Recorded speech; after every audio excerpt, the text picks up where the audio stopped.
Alrighty, part 2 of weekly updates.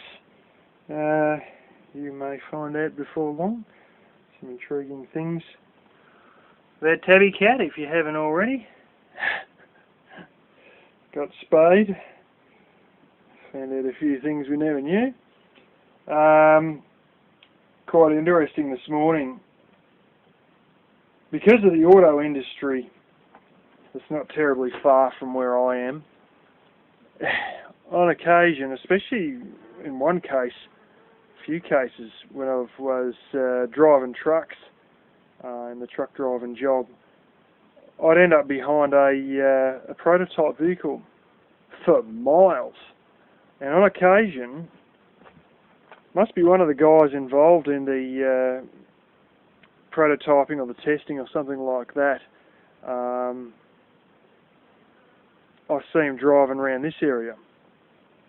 And, going to work this morning, he just about friggin' slammed in the side of me with a damn prototype. I sort of made eye contact and he's coming up terribly fast. I thought he was just going to pull straight out and slam into the side of me. But it's funny though, sometimes they have like some countries you'll see they get all this black tape. It's like duct tape or something. They just cover it with all this black duct tape. Here, they often have, they used to often have, it's just like this black cloth or something over it, so as to hide the shape. Now they've gone more to the case just the last 3 years, or maybe more, probably about 5 or 6 years now. They've gone the checkerboard look. Or black and white squares. Sometimes they're sort of a bit, got lines amongst them and stuff like that, sort of more pixelated look just to stuff things up for you. And, come right up.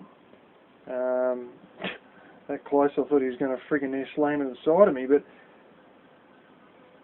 interesting. It looks a lot like the current model, except the lights are a bit different, and as he put his indicator on, the indicators are actually a strip of LEDs underneath the headlight. Not on one side of it, but directly underneath the headlight. There's about, 10 or so orange LEDs. Quite interesting. The grille looked much the same as the current model. It was a whole mess of checkerboard shit, and sometimes they still put the black fabric over the windows and that, and so it was an interesting little thing. Instead of going in between cold and warm, doesn't really know if it's trying to be spring or what, but sort of cool enough last night. And it hasn't really tripped over into the hot days all the damn time. And you don't know if you're going to wake up to an overcast day that's sort of reasonably cool, or a lovely blooming cloudless day like this. But anyway, on with part 2. Well, there's nothing really that's happened terribly interesting this week. I might be about to change over a little solar panel, the one that's on the what's his name, bathroom, for the big old tractor battery in there that I've got the 12-volt water pump hooked to. Aside from that, not a great deal has happened, except I've been making a damn lot of videos, and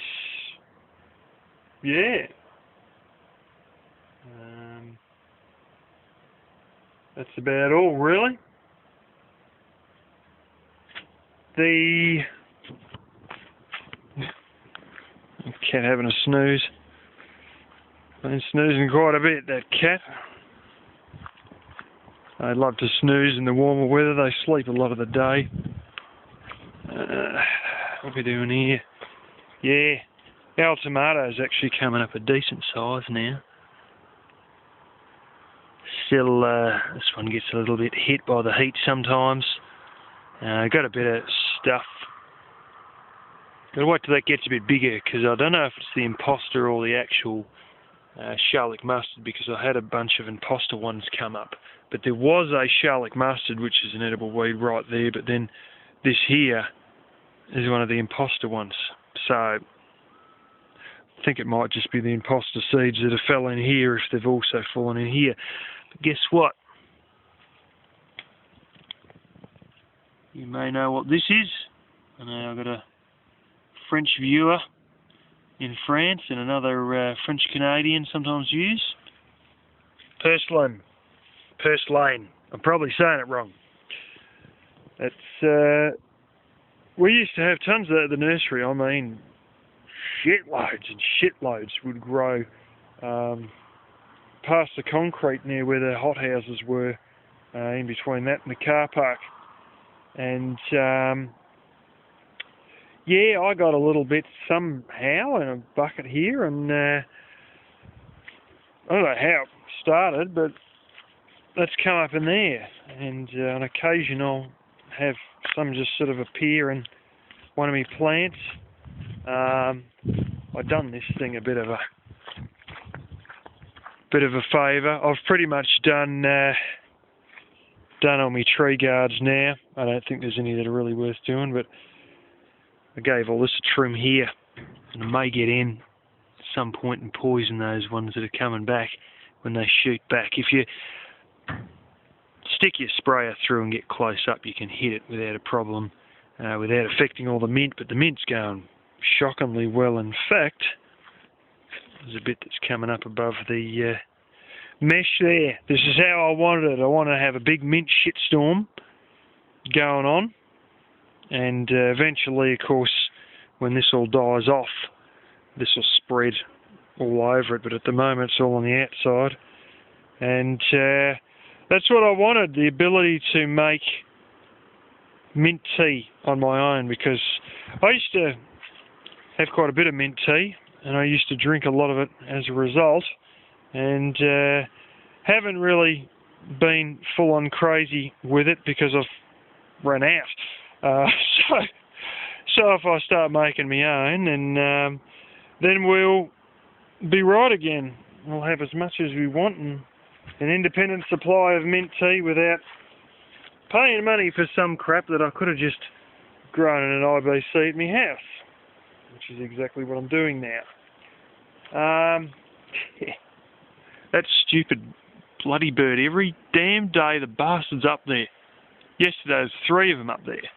Almost every morning I come out of the house and the bastard will be in there eating away. Fortunately, a lot of these lower down ones are saved, but don't trust old sheep, because sheep has a tendency of biting all the flaming leaves off down low. Quite a tendency. And I don't think sheep realise how nice plums taste yet. They may not be interested, but I think generally sheep like sugary stuff.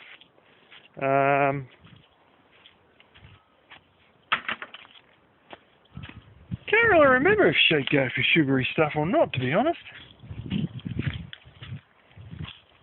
Yeah. Anyway.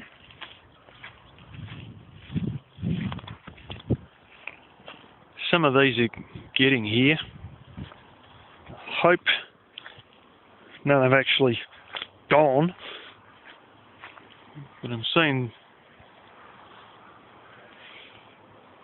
thought I had a few more. I think there might be a couple missing, because I remember a few on that part of the plant. Usually if they get stuck into them, you'll see them eating on the actual plant, but don't have a great deal this time around. But I would have thought they'd be ripe by now, but they're not sort of happening. But then again, I would have thought the plums would be ripe by now. But could be these overcast days and all that are sort of slowing up the ripening. Yeah, I think that's pretty much it. I've still got a few logs of box saw I've got to bring up and cut up and throw in my stack. One day, I have to get rid of all this crap. That at some point, your father's going to replace his fence, and then we're going to be able to, you know, move a bit of scrap metal then, and that's, yeah, not much in all that there compared to the size loads I used to take in, which were over half a ton quite often. I